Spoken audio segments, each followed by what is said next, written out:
নারীদের গঠন হলো একরকম, পুরুষদের গঠন হলো একরকম। পুরুষদের চিন্তাধারা হলো একরকম, নারীদের চিন্তাধারা হলো আর এক রকম। নারীদের কাজ একরকম, পুরুষদের কাজ একরকম। নারীদের পোশাক একরকম, পুরুষদের পোশাক আর এক রকম। আল্লাহ পাক রব্বুল আলামিন জন্মগতভাবেই তাদেরকে ভিন্নতা করে সৃষ্টি করেছেন। তাদের আওয়াজকে আল্লাহ পাক রব্বুল আলামিন ভিন্ন করে দিয়েছেন। পুরুষের আওয়াজ একরকম আর নারীদের আওয়াজ একরকম। আল্লাহ পাক রব্বুল আলামিন নারীদের আওয়াজ এবং পুরুষদের আওয়াজের মধ্যে ব্যবধান করে দিয়েছেন। এই জন্য যখন কোন আওয়াজ আসে, আওয়াজটা শুনলে বোঝা যায় এটা নারী না পুরুষ। আল্লাহ রাব্বুল আলামিন মানব জাতিকে সৃষ্টি করেছেন, মানব জাতিকে দুই দলে বিভক্ত করেছেন, একটা হলো নর আর একটা হলো নারী। আল্লাহ পাক রব্বুল আলামিন নর নারীকে বিভিন্ন ভাবে সৃষ্টি করেছেন, একভাবে সৃষ্টি করেন নাই। তার মানে হলো আল্লাহ পাক রব্বুল আলামিন এক একজনের মেজাজকে একরকম করে সৃষ্টি করেছেন। পুরুষদের মেজাজ হলো একরকম, নারীদের মেজাজ হলো একরকম। নারীদের গঠন হলো একরকম, পুরুষদের গঠন হলো একরকম।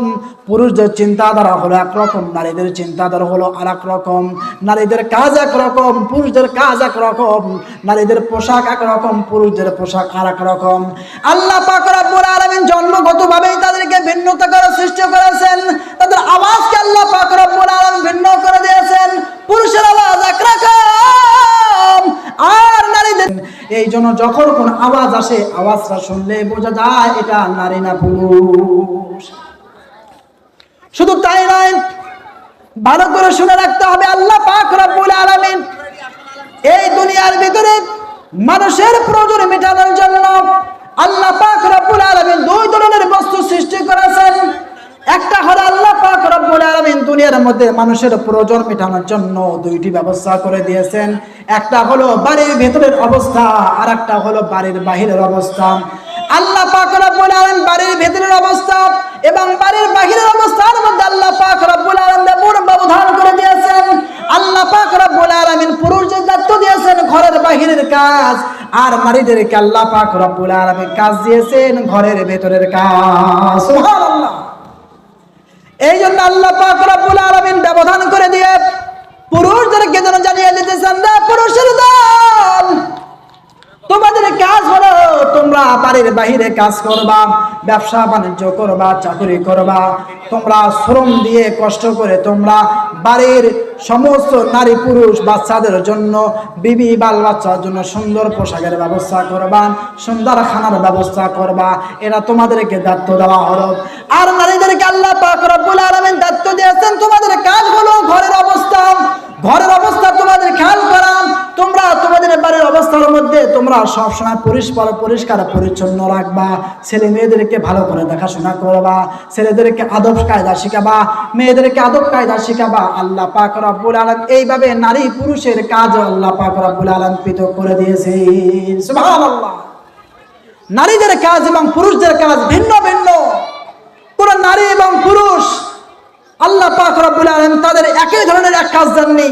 আল্লাহ পাক রব্বুল আলামিন জন্মগতভাবে তাদেরকে ভিন্ন করে সৃষ্টি করেছেন। এক একজনের চিন্তাধারা একরকম, এক একজনের কাজ একরকম। এই জন্যই তো বিশ্ব নবী সাল্লাল্লাহু আলাইহি ওয়াসাল্লাম তার কলিজার টুকরা নয়নমণি মা ফাতিমাতুজ জোহরা রাদিয়াল্লাহু তাআলা আনহাকে বিশ্ব নবী সাল্লাল্লাহু আলাইহি ওয়াসাল্লাম যখন হযরত আলী রাদিয়াল্লাহু তাআলা আনহুর সাথে বিবাহ বন্ধনে আবদ্ধ করলেন, আল্লাহ নবী সাল্লাল্লাহু আলাইহি ওয়াসাল্লাম আলীকে লক্ষ্য করে বলছেন, আলী, এ আলী, ভালো করে শুনে নাও, আমি তোমাকে আমার মেয়ের সাথে বিবাহ দিয়েছি।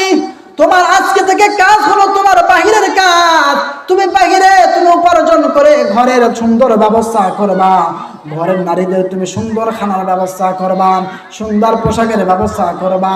আর হযরত ফাতেমাতুজ জোহরা রাদিয়াল্লাহু তাআলা আনহাকে লক্ষ্য করে বলছেন, এ মা ফাতেমা, তোমার কাজ হলো তোমার ঘরের অবস্থানকে সুন্দর রাখা, তোমার সন্তানদেরকে দেখভাল করা। সুবহানাল্লাহ।